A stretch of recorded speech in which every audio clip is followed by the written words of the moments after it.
Hello my dear students, welcome back once again. This is Sarvan sir.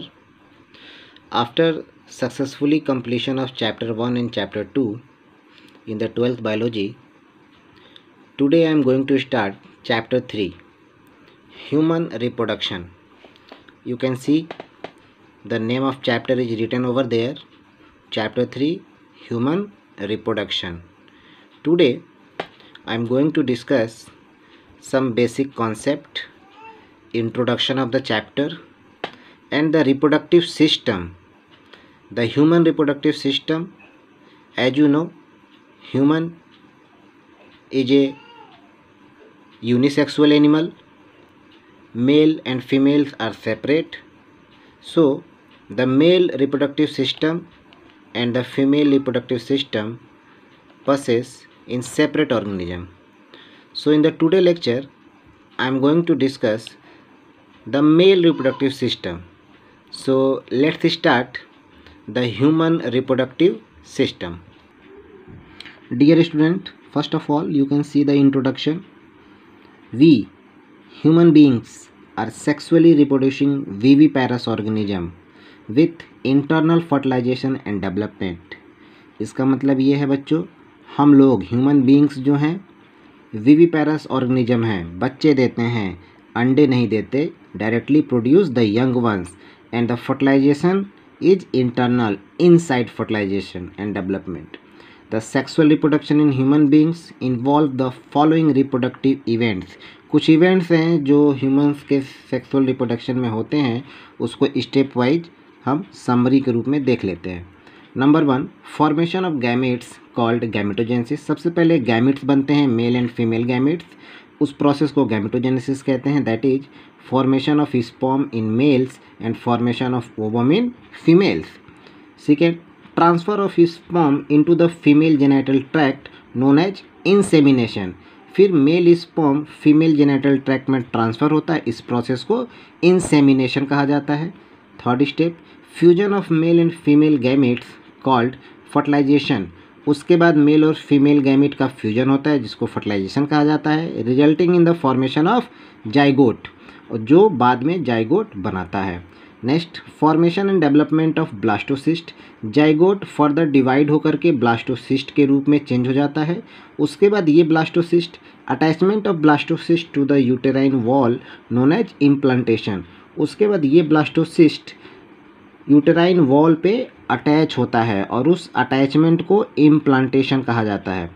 उसके बाद next, embryonic development called gestation. और जैसे ही ये blastocyst implantation में attach होता है यूटेरस की वॉल से, उसके बाद जेस्टेशन एम्ब्रियोनिक डेवलपमेंट स्टार्ट हो जाता है या जेस्टेशन पीरियड शुरू हो जाता है, जिसको गर्भावस्था कहा जाता है. हिंदी में जेस्टेशन पीरियड या एम्ब्रियोनिक डेवलपमेंट मतलब एम्ब्रियो का डेवलपमेंट शुरू हो जाता है.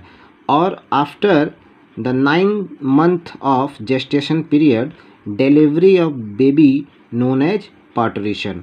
और 9 महीने के बाद बेबी की डिलीवरी होती है और उस प्रोसेस को पार्टूरेशन कहा जाता है, मतलब detachment of embryo from wall of uterus. Uterus की वॉल से बेबी डिटैच होती है, डिलीवरी होती है, इज नोन एज पार्टूरेशन.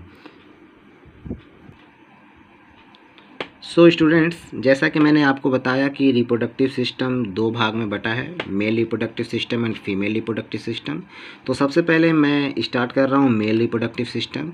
आप देखिए, मेल रिप्रोडक्टिव सिस्टम को मुख्य रूप से 3 भाग में बांटा गया है. Number 1, primary sex organ, number 2, secondary sex organ, और number 3, external genitalia. In the number 1, primary sex organ, testis, scrotum and seminiferous tubules comes. Then in secondary sex organ it is divided again into 2 part, accessory duct and accessory gland. accessory duct मतलब सहायक जो duct हैं उसमें red testis, vasa efferentia, epididymis और vasa deferens और sperm duct आते हैं.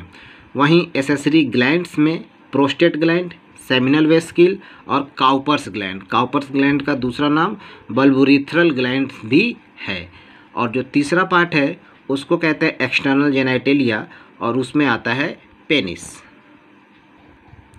बच्चों, अब हम इसमें primary sex organ, secondary sex organ और एक्सटर्नल जेनिटलिया को डिटेल्स में पढ़ेंगे। तो सबसे पहले हम स्टार्ट करते हैं प्राइमरी सेक्स ऑर्गन के बारे में, टेस्टिस के बारे में। See students, testis, a pair of testes is situated outside the abdominal cavity in sac of skin called the scrotum। एक जोड़ा टेस्टिस एब्डोमिनल कैविटी के बाहर पाया जाता है, स्क्रोटम में पाया जाता है। Scrotum keeps the testis at a temperature 2 to 2.5 degree centigrade lower than the internal body temperature. और स्क्रोटम जो है टेस्टिस के टेम्परेचर को लो रखता है, लगभग 2 से 2.5 डिग्री सेंटीग्रेड टेम्परेचर रहता है, जो बॉडी टेम्परेचर से कम होता है। Which is necessary for the synthesis of sperm, जो स्पर्म के बनने के लिए ज़रूरी टेम्परेचर होता है, टेम्परेचर कम होना चाहिए, इसलिए टेस्टिस आउटसाइड द बॉडी पाया जाता है। Each testis is oval in shape, measures about 4 to 5 centimeter in length and 2 to 3 centimeter in width. The outermost covering of the testis is formed by a dense fibrous membrane called tunica albuginea. Each testis is divided into 250 compartments called testicular lobules. आप देखिए बच्चों, this is the diagrammatic sectional view of male pelvis showing reproductive system in which you can see the testis and the outer covering of scrotum and other part of male reproductive system. इस figure को मैं कलम से बनाया हूँ, अलग से अभी कॉपी पे आपको एक्सप्लेन कर दूंगा। Each lobule contain 1 to 3 highly coiled tubules known as seminiferous tubules in which sperm are produced। प्रत्येक लोब्यूल के अंदर 1 से 3 हाईली क्वाइल्ड ट्यूब्यूल्स पाए जाते हैं, जिनको हम सेमनीफेरस ट्यूब्यूल्स कहते हैं, और उसी सेमनीफेरस ट्यूब्यूल्स में स्पर्म बनते हैं। आप ये फिगर देख सकते हैं, diagrammatic view of male reproductive system, part of testis is open to show inner details in which you can see the part of testis and their structure. इस figure को भी मैं कॉपी पे बना के आपको अभी समझाऊंगा डिटेल में। आगे देखिए, each seminiferous tubules is lined on its inside by 2 highly specialised cells called male germ cells, spermatogonia and Sertoli cells. Then spermatogonia undergo meiotic cell division to produce sperm. Then Sertoli cell और nurse cell provide nutrition to the germ cell. आप याद रखिएगा, Sertoli cell के बारे में अक्सर पूछा जाता है। Sertoli cells provide nutrition to the germ cell. Then the region outside the seminiferous tubules contain masses of cell called interstitial cells or Leydig cells. Leydig cells synthesize and secrete the male hormones called androgen or testosterone which maintain male sex characteristics। और Leydig cell के बारे में भी पूछा जाता है, what is the function and location of Leydig cells. तो Leydig cells male hormone secrete करती है। Okay see students, this is the diagrammatic section view of male reproductive system, side view. एक किनारे से इस सेक्शन को बनाया गया है, जिसमें आप देखिए यहाँ पे एक टेस्टिस है, टेस्टिस के बाहर ये इसका स्किन का कवरिंग है जिसको स्क्रोटम कहा जाता है, और ये लेग है, साइड से किनारे से पैर है। इस टेस्टिस के ऊपर एक मांस होता है सेल्स का, जिसको एपिडिडाइमिस कहते हैं, और उससे जो डक्ट निकलती है उस डक्ट को स्पर्म डक्ट कहा जाता है या वासा डिफरेंस कहा जाता है। ये डक्ट आगे चल करके आगे चलती चली जाती है, और ये डक्ट सीधे ऐसे ऐसे ऐसे ऐसे यहाँ से ये बाहर निकल जाती है। स्पर्म डक्ट के थ्रू ही, चूँकि टेस्टिस में स्पर्म बनता है और इसके थ्रू ही स्पर्म यहाँ से बाहर जाता है। आप देखिए यहाँ पे साइड में एनस भी दिखाया जा रहा है और रेक्टम भी है। साथ ही साथ इस डक्ट को जब आगे बढ़ाएंगे, स्पर्म डक्ट या वासा डिफरेंशिया को, तो ये आगे चल के सेमिनल वेस्किल भी यहाँ पे है जिसमें स्पर्म स्टोर होता है। फिर उसके बाद आगे चलिए तो आप देखिए यहाँ पे बल्बुरेथल ग्लैंड, प्रोस्टेट ग्लैंड, और इसके ऊपर यूरिनरी ब्लैडर है जिसमें यूरिन कलेक्ट होता है। लगभग 300 से 400 ml जब यूरिन इस यूरिनरी ब्लैडर में कलेक्ट हो जाता है तब यूरिनेशन की ज़रूरत पड़ती है। और इसमें ये यूरेटर गोज टू किडनी, ये किडनी से यूरेटर आता है जो यूरिन को लेके आता है और यहाँ पे यूरिन कलेक्ट होता है। ये कुछ बोन्स हैं। फिर आप इधर आगे आएंगे तो इधर देखेंगे ये पेनिस का स्ट्रक्चर है, जिसमें ये पेनिस का स्ट्रक्चर, उसके बाद ये यूरेथ्रा है। यूरेथ्रा जो इस यूरिन को, यहाँ से ये यूरिन आता है और यहाँ से फिर बाहर चला जाता है, यूरेथ्रा। इसके ऊपर ये ग्लांस पेनिस का पार्ट है, जो आगे की तरफ फुला हुआ स्ट्रक्चर होता है उसको ग्लांस पेनिस कहते हैं। और उसके ऊपर जो स्किन की कवरिंग होती है उसको फोर स्किन कहा जाता है। बच्चों, यूरेथ्रा और स्पर्म डक्ट एक ही होती है, इसी रास्ते से यूरिन भी निकलता है और इसी रास्ते से स्पर्म भी निकलता है। ये यहीं पे बाइफर्केट होता है, जब यूरिन निकलता है तो स्पर्म नहीं निकलता और जब स्पर्म निकलता है तो यूरिन नहीं निकलता। ये हार्मोनल कंट्रोल के ऊपर डिपेंड होता है। तो ये एक स्ट्रक्चर है साइड व्यू से, diagrammatic section view of male reproductive system. फिर आप ये सेक्शन देखिए, ये diagrammatic view of male reproductive system, part of a testis is open to show inner details. ये भी डायग्रामेटिक सेक्शन है जिसमें आप देखिए दो टेस्टिस अगल बगल है और बीच में ये पेनिस का पार्ट है। इस टेस्टिस में बाहर की तरफ स्क्रोटम है, टेस्टिस है, और जब ऊपर जाएंगे तो लेबलिंग आप ध्यान से देखिए, ये इसके अंदर जो स्पेस है इसको यूरेथ्रा कहा जाता है। यूरेथ्रा का ठीक ऊपर यहाँ पे बल्बोरिथल ग्लैंड है। अभी मैं इन सारी ग्लैंड्स का फंक्शन आपको आगे बताऊंगा। ठीक इसके ऊपर प्रोस्टेट ग्लैंड होता है, उसके ठीक ऊपर सेमिनल वेसिकल्स होती हैं और इसके ठीक ऊपर यूरिनरी ब्लैडर होता है। ये यहाँ से ये डक्ट इस तरह से आकर टेस्टिस को जोड़े रहते हैं। फिर आप इस तरफ आइए तो देखिए यहाँ पे यूरेटर है जो यूरिन को लेके आता है। फिर ये वासा डिफरेंस है। फिर टेस्टिस के ऊपर एपिडिडाइमिस होता है। फिर वासा इफ्रेंशिया होती है और इसमें रेड टेस्टिस पाया जाता है। और इसके बाद ये कुछ लोब्यूल्स हैं जो जिसको हम लोग टेस्टिकुलर लोब्यूल्स कहते हैं। तो ये एक पार्ट है टेस्टिस का जिसको ओपन करके दिखाया गया है उसके इनर डिटेल्स को।